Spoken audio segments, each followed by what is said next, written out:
Member from St. Catherine South Western. Mr. Speaker, the Just hypocrisy, turn one of the mics off, please. the hypocrisy that one hears coming from that side. The leader of opposition, who shall remain there, maintains that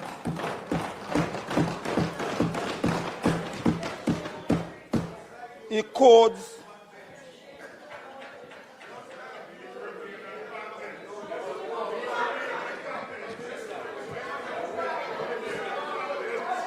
Mr. Speaker,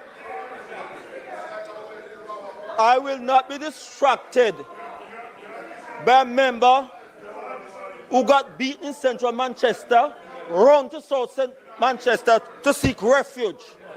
I ran in southwest St. Catherine all the while, win all the while, the large number of votes. So please, don't.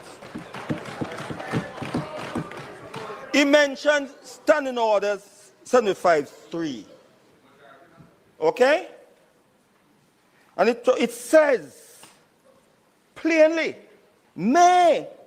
It don't say it has to be. It says may. Okay? It's 68-3 said, subject to provision of standing order number 71.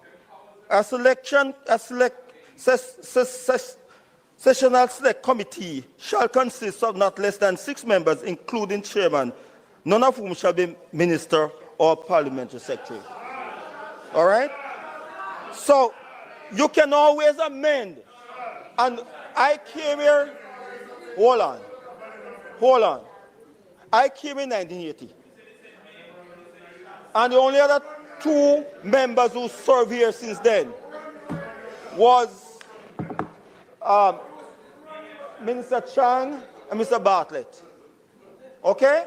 And since then, they've always always maintained, and his government, notwithstanding Standing Order 75, he approved on his government constantly. So why it's so convenient today? Hold on, man, hold on.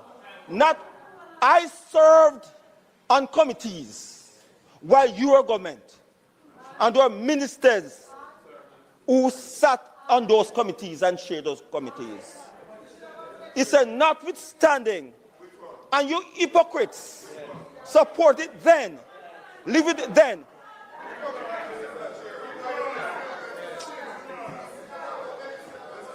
That's a minute. It has not been changed. No. It has not been changed. Member. Bruce Golding came here. Member, sorry. Look here. You're rising on a point of... The language of hypocrites and pointing to us is unparliamentary, and I urge a member to withdraw. Withdraw what? Withdraw. What is that withdraw? Hypocrites? Well, all right. I won't say hypocrite. I say hypocritical behaviors. Hypocritical behaviors. There's no way in the standing order that state that opposition members must chair committee in this house. Nowhere in the world does it happen. Bruce Golding came here, made that statement. It's not written inside of here. We are guided by this. It was not amended. It was not amended to reflect that opposition members chair committee. He made that statement. Okay? Unless it is written inside here, hypocritical statements from that side must be rejected. Don't come with that. You voted for it. You voted for it. Who? You who? Met over Mark Golden. Look here. Don't let me go further than that. Member, are you Mr. through? Speaker, Dayton, shut your mouth. Member. Crystal, Member. thing up, so you have to go want to go seek refuge. Don't talk to me. I don't run. Member from St. Catherine South Western. Remember, you're not allowed to refer to any member by name. Even the white one?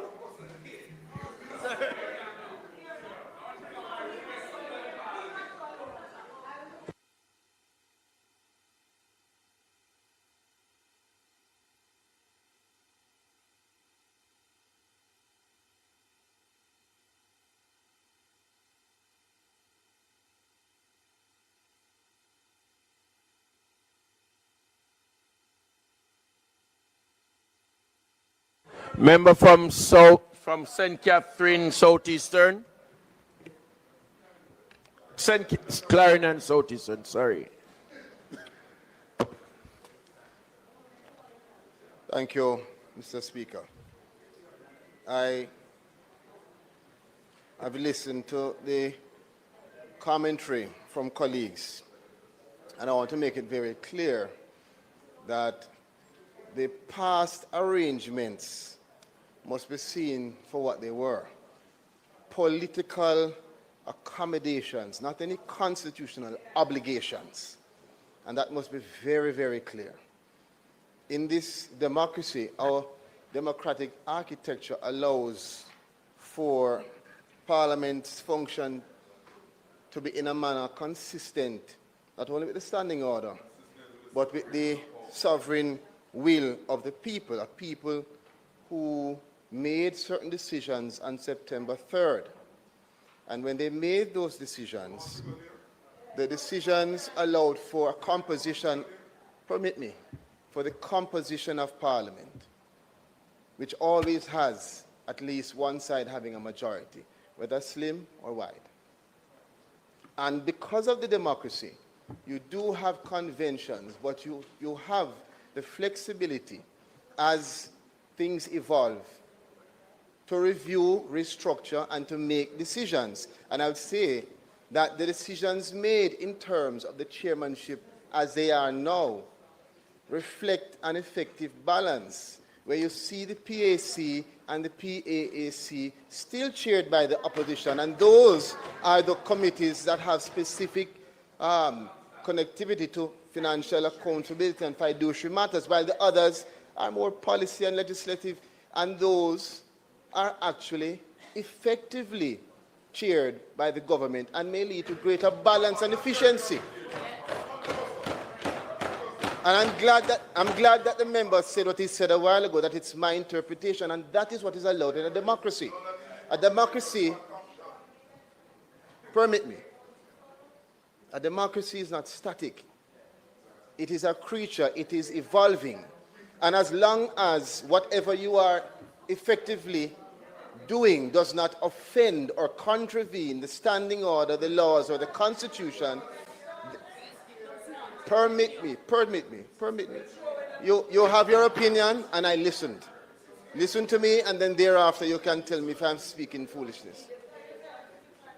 Now, as I was saying, Mr. Speaker, as long as it does not contravene the standing order or the laws, it is the governing party, the majority in the Parliament, that has the responsibility of making decisions in how best it can see the efficiency of the committees.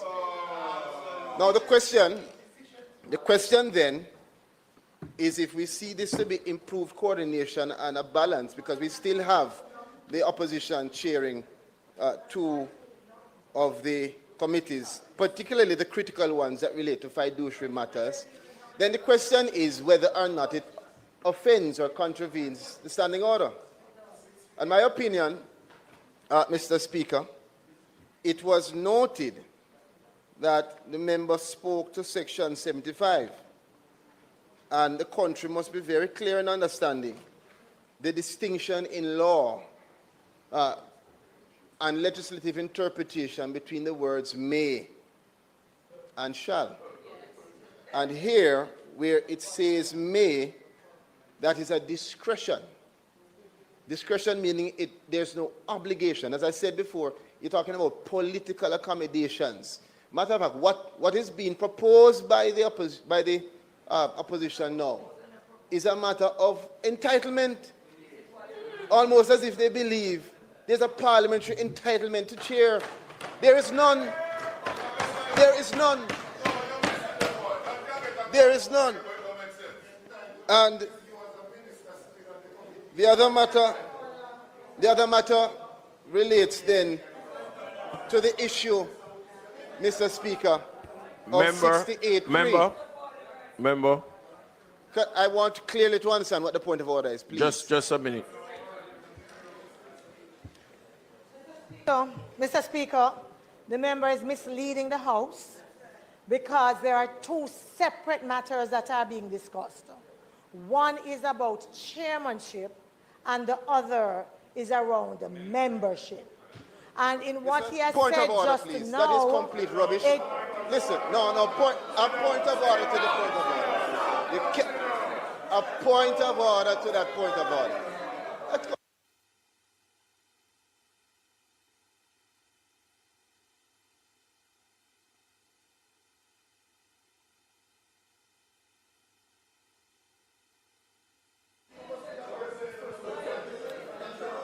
So there are two different issues that have been raised, Mr. Speaker.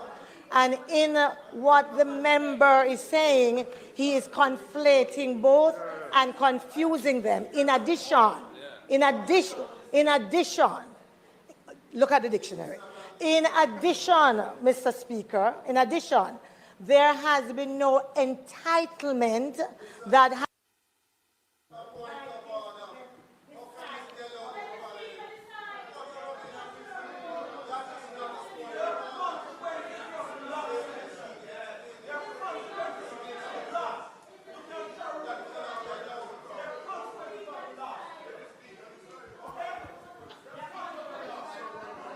Member from Clarendon Southeastern.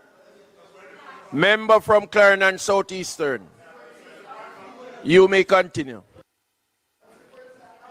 You know, Mr. Speaker, my submissions, are not in any way, people know, to be seen as trying to be contentious, but rather bringing clarity to the country. You can agree or you can disagree. But when you rise to say a point of order, it must have a fundamental ground as a point of order. That was not. So let me move on. I was bringing us, in my closing, back to the matter of 68.3. Our 68.3 speaks to the select committees and all of the sessional select committees, and rightfully provides guidance to us, subject to the provisions of Standing Order 71. And I will allow the House Leader to go into further detail in how the Parliament has treated with matters of this nature for the life of the Parliament, in terms of the procedure used to ensure that you can, as a Parliament, determine whether you abide strictly by this or you call for certain procedures to allow you to have, as in this case, ministers on the committee. There is a particular procedure that can allow for it, despite the vocabulary used in 68.3. But I'm going to allow the House Leader to go into greater detail in that regard. House Leader.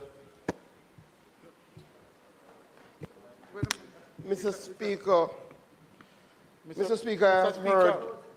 What you mean, sit down? What you mean, sit down? Who? No, Mr. Speaker, my mic was on. Member. I had asked the House Leader to speak. The reason that your mic came on is that I had turned off his mic first when the other member was speaking, and you put your mic on, so you get the go ahead. I am now asking the House Leader to speak, and then you.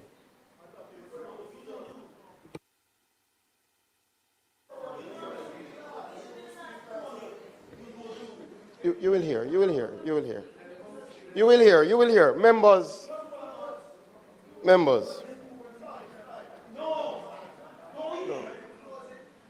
No, that's the point. Allow me. I'm not going to close the debate. No.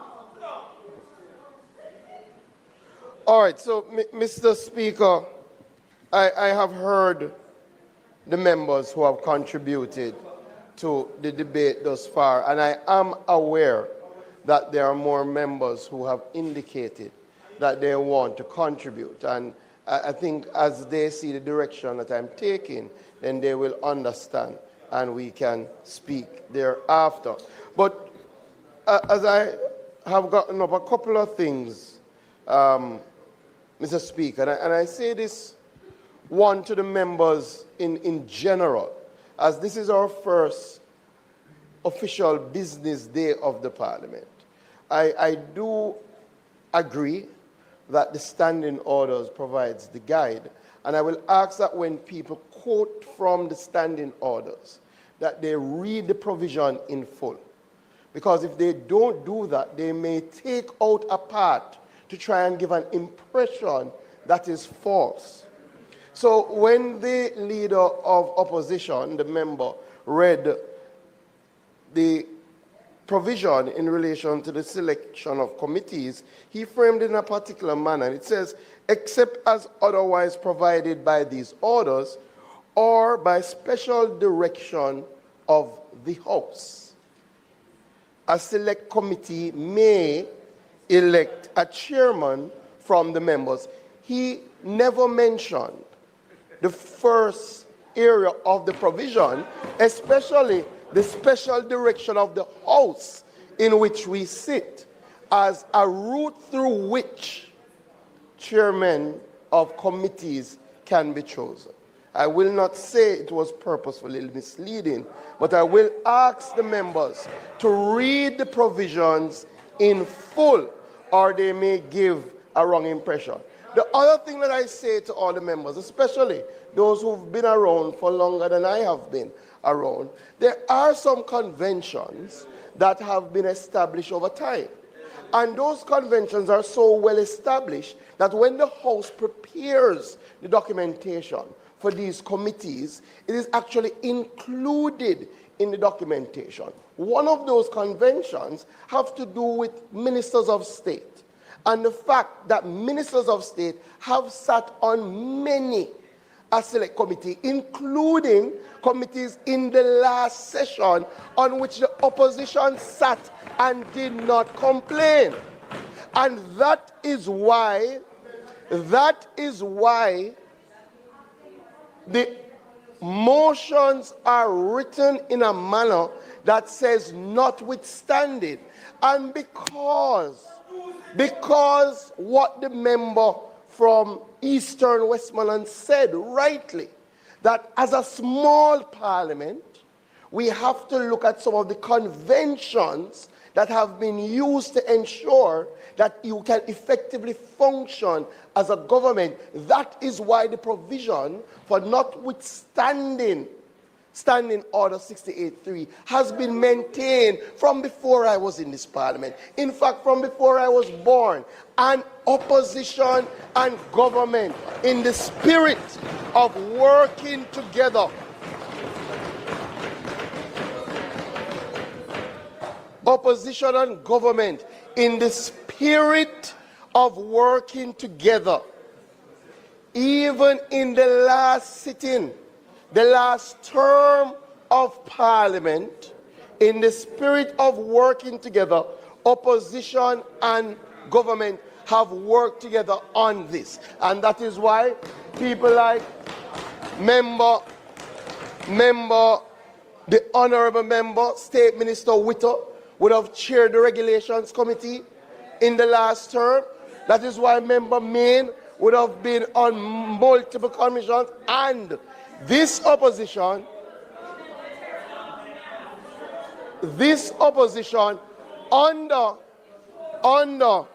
under the same leadership, the same leader of opposition, the same leader of opposition business raised no issue. I say that the opposition must reflect as to whether we are going to truly work together in a spirit of cooperation. I'll make two more points and then I'll indicate my intention. No, there is there is a fallacy that is paraded around as to whether the committees function better under opposition rule, chairmanship, which was a brief point in our history. And when I looked at the functioning of the committees in relation to how many times they met, it is very hard to discern the difference between when the opposition was in charge of the committees and when the government was in charge of the committees. In fact, with a committee like the Ethics Committee, between 2012 and 2015, it met nine times. It met 9 times. A committee under the change during that same 3-year period between 2016 and 2020, it met 15 times. Again,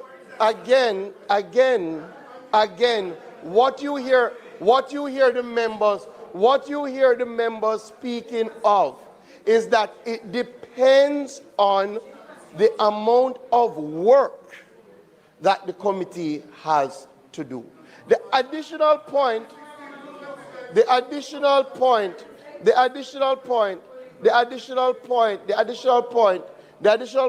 I will raise is that there are schemes that are outlined in the standing order.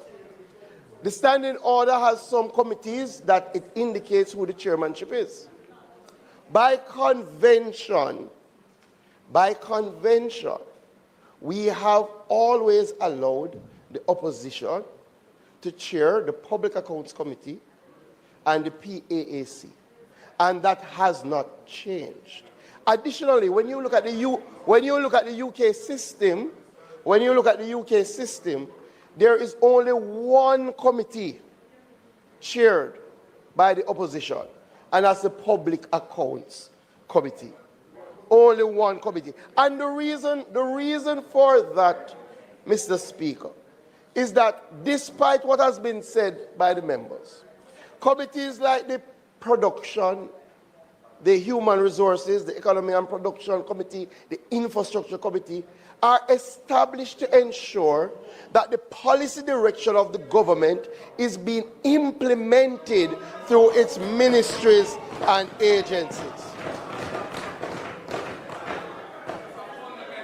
And again, and it is not by chance that the PAC and the PAAC, remember the PAC is the committee that has Auditor General reports to, and the PAAC that always had embedded in it a strong oversight responsibility, were chaired by the opposition.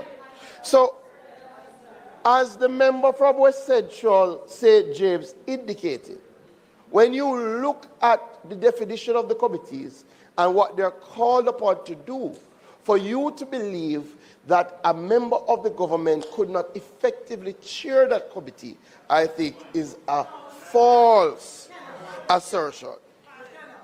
So, there are other points, Mr. Speaker, but I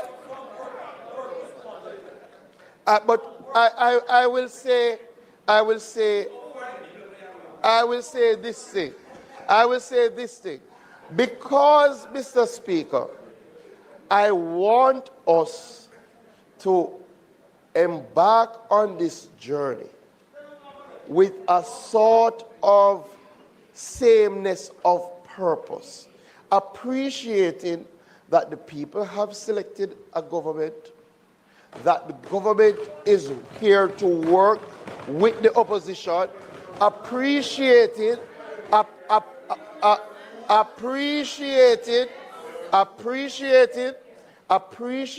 that on every single committee, the opposition has members. What I will allow me, members, what I will do, Speaker, what I will do, because to be honest, I thought we were on, when I spoke to my opposition counterpart, even though he did indicate some misgivings in relation to the chairmanship, right? I thought that the other matters that they have raised, which especially the ones which they as government, when they were government, were accorded those privileges, I think maybe it is the moment they are utilizing. So what I will do, I will suspend the debate.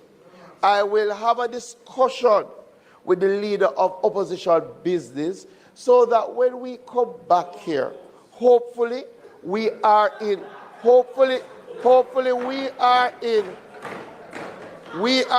one accord. Additionally, as I said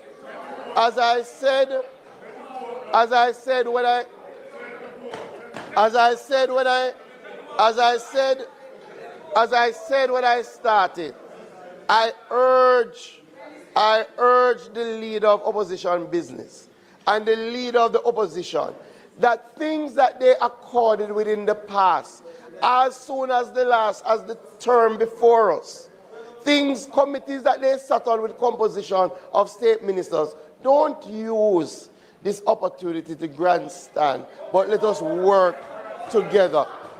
So, Mr. Speaker, I ask for the suspension of the debate, and we will continue.